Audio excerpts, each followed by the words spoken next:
It started with the sound of choking.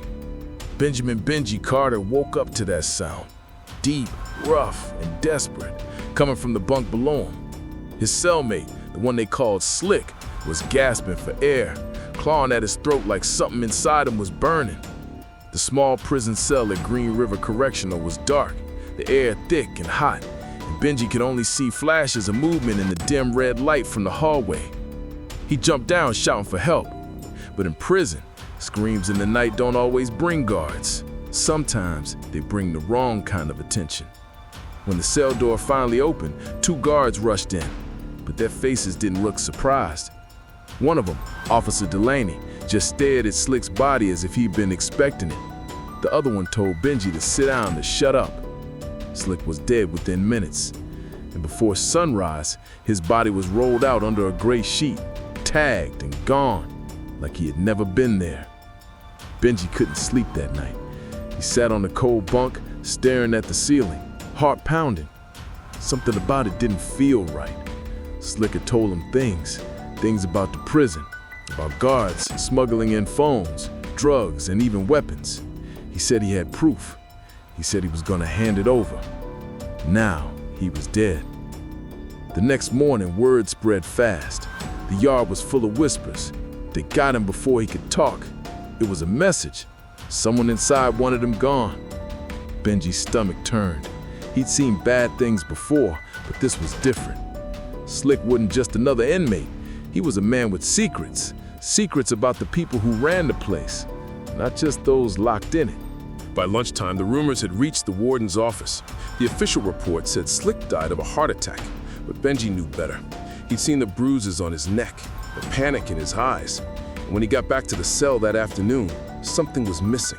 Slick's small black notebook, the one he always kept under his mattress. Benji sat on his bunk, frozen. He knew what that meant. Somebody had been in the cell after the body was taken. Someone who didn't want that notebook to exist. That night, as the lights dimmed again, Benji heard soft footsteps outside his cell. He pressed his ear to the bars. 2 voices, one of them Officer Delaney's. "You sure he didn't say anything to the other one?" "Nah, he's keeping his head down. If he knows, he's not stupid enough to talk." The other voice grunted. "Let's hope he stays that way."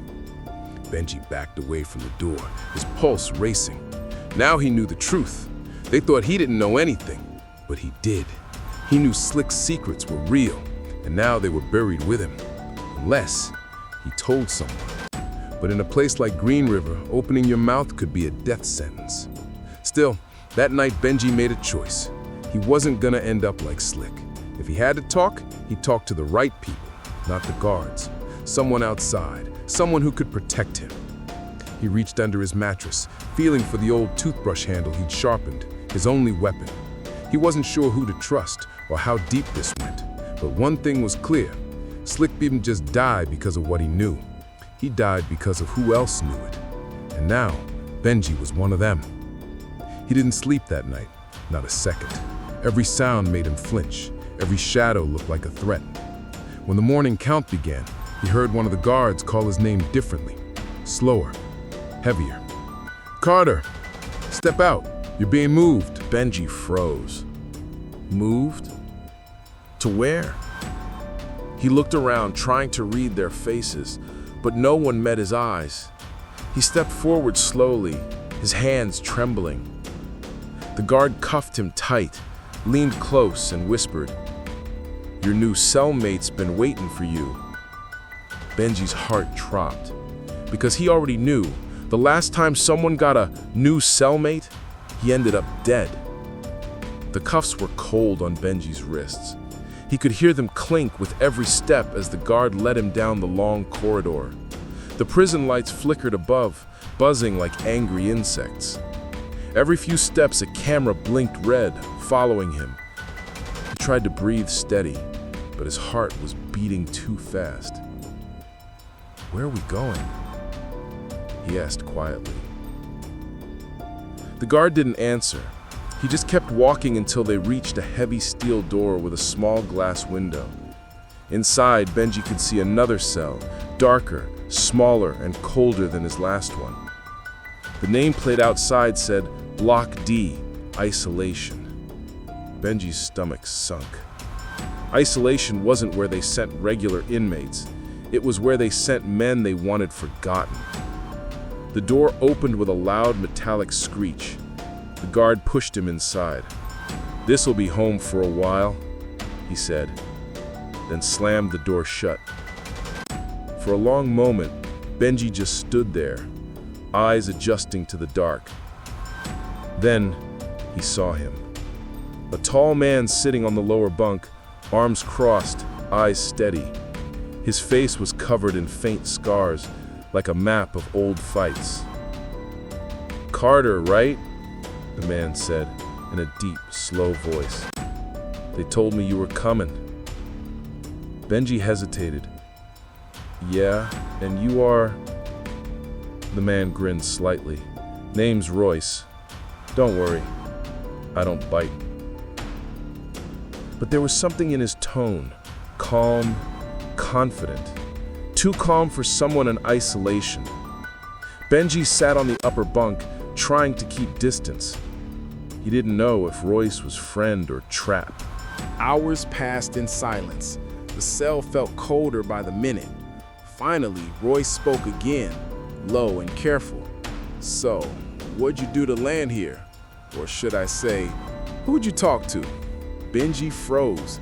He hadn't told anyone he planned to talk. Not yet, but this man already knew. "I don't know what you're talking about," Benji said, his voice shaking slightly. Royce chuckled softly. "Relax. You're not the first. They move people here when they think someone's about to open their mouth. Keeps things quiet." Benji looked down. "You mean keeps them from talking?" Royce nodded. "Exactly." Benji didn't sleep that night. Royce's words stuck in his head. The next morning, a guard slipped an envelope through the slot in the door. No name, no label, just a folded piece of paper inside. Benji opened it carefully. The paper had one sentence written in pencil. "You're next if you don't stay quiet." His hands trembled. He looked at Royce. The man read his face instantly. "What's it say?" Benji crumpled the paper, shoving it under his mattress. "Nothing." Royce stared at him for a long second, then said, "You got two choices in here, Carter. You play dumb or you play dead." That night, Benji couldn't take it anymore. He whispered, "I need to talk to someone from the outside." Royce looked up. "You got a lawyer?" "No," Benji said, "but I know a guy in protective custody. He used to work with the feds. He told me if I ever got in deep, to get a message to him." Royce smirked. "Good luck with that. They check every note, every word." But Benji had an idea. In prison, there were ways, old tricks, small signals, messages hidden inside letters to family, codes and drawings, folded paper cranes that carried words no one noticed. He started writing that night, a short letter to his sister, innocent at first glance, but every third word spelled out a name: Agent D. Harlow, DOJ Internal Affairs. It was risky, but he had nothing left to lose. The next morning, the mail cart came. Benji handed over his letter, trying not to look nervous. The guard took it, scanned it, and tossed it on the pile. Benji's pulse raced. Maybe, just maybe, it would reach the right person. But by dinner, something felt off. Guards were patrolling heavier than usual. Royce whispered, "They know." Before Benji could respond, the cell door opened suddenly. Two guards stormed in. "Carter, on your feet!" one barked. Royce stood up fast. "What's going on?" "Not your business," the guard said, shoving Benji against the wall. They cuffed him again and started dragging him out. "Where you taking me?" Benji shouted, but no one answered. As they passed the hall cameras, Benji noticed something. The little red lights were off. Every single one. No recordings. Then one of the guards leaned close and whispered in his ear, "You should have kept your mouth shut, Carter." Benji's heart froze. He struggled, shouting, but the sound echoed into the empty hall. The last thing he saw was the door to the old laundry room, the one that hadn't been used in years, swinging open ahead of him. And inside, waiting in the shadows, was a third man, wearing no uniform at all. The room smelled of bleach and metal. Benji's shoes scraped against the floor as the guards pushed him forward. The door slammed behind him, echoing through the empty laundry block. There were no cameras here, no eyes. The man waiting in the corner wasn't wearing prison blues. He had a plain black jacket, clean-shaven face, cold, sharp eyes. He didn't look like a guard, or like someone who gave orders to them. "You've caused a lot of noise, Carter," the man said quietly. "That letter you tried to send never left the prison." Benji's heart pounded. "So that's what this is? You're gonna kill me because I wanted to tell the truth?" The man tilted his head. "Kill you? No, that's messy. We just need you to remember who you belong to and who you don't talk about." He nodded, and one of the guards stepped forward, punching Benji hard in the ribs. The air shot out of his lungs. He fell to his knees, gasping. Another hit came, to his back this time. Benji groaned, clutching the ground. "You think this'll stop it? People already know." The man crouched beside him. "No one knows, Carter, and no one ever will. Every time someone thinks they can expose this place, they end up like your friend Slick." Benji's eyes widened. "So you did kill him?" The man gave a slow, chilling smile. "He knew too much, just like you." Another blow landed, this time to his face. He fell sideways, blood running from his nose. The man stood up and turned away. Put him back in isolation. Maybe he'll rethink his loyalty.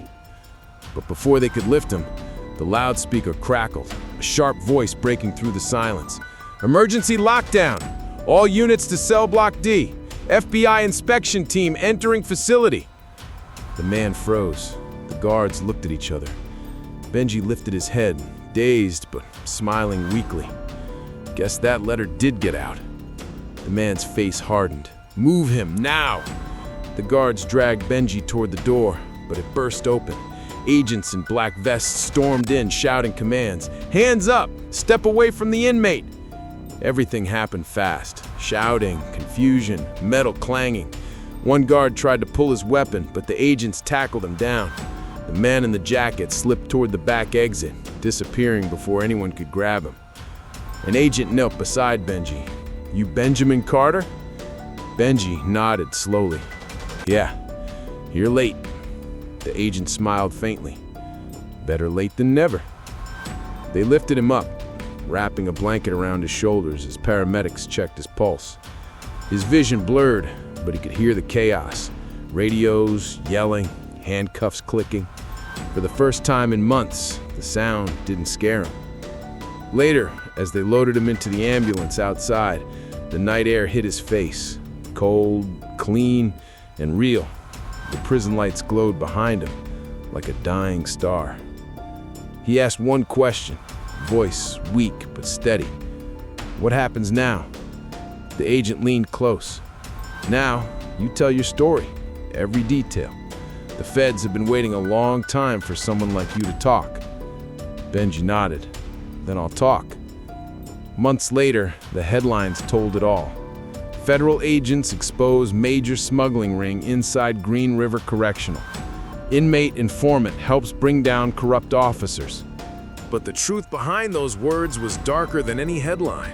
The operation uncovered not just smuggling, but a web of cover-ups, payoffs, disappearances, and murdered informants buried under false reports.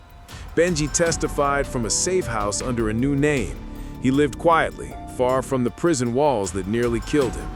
Sometimes, late at night, he'd wake up from dreams of Slick's choking gasps and the red hallway lights. He'd sit up, heart racing, then remind himself he was free, at least on the outside. But deep down, he knew freedom came with a cost. Because in that place, knowing too much wasn't just dangerous, it was deadly. He never forgot the words the man in the black jacket said that night. "Every time someone thinks they can expose this place, they end up like your friend Slick." Benji survived, but Slick didn't, and that truth would haunt him forever. Still, his story mattered. It forced change. It opened investigations into prisons across the country, uncovering more hidden crimes, more silenced voices. And maybe, just maybe, Slick's death wasn't for nothing. Because this time, someone finally listened. If this story shocked you, remember, some prison secrets never stay buried. Every voice that dares to speak truth inside those walls risks everything. Don't forget to like, share, and subscribe for more real U.S. crime stories that expose what others try to hide.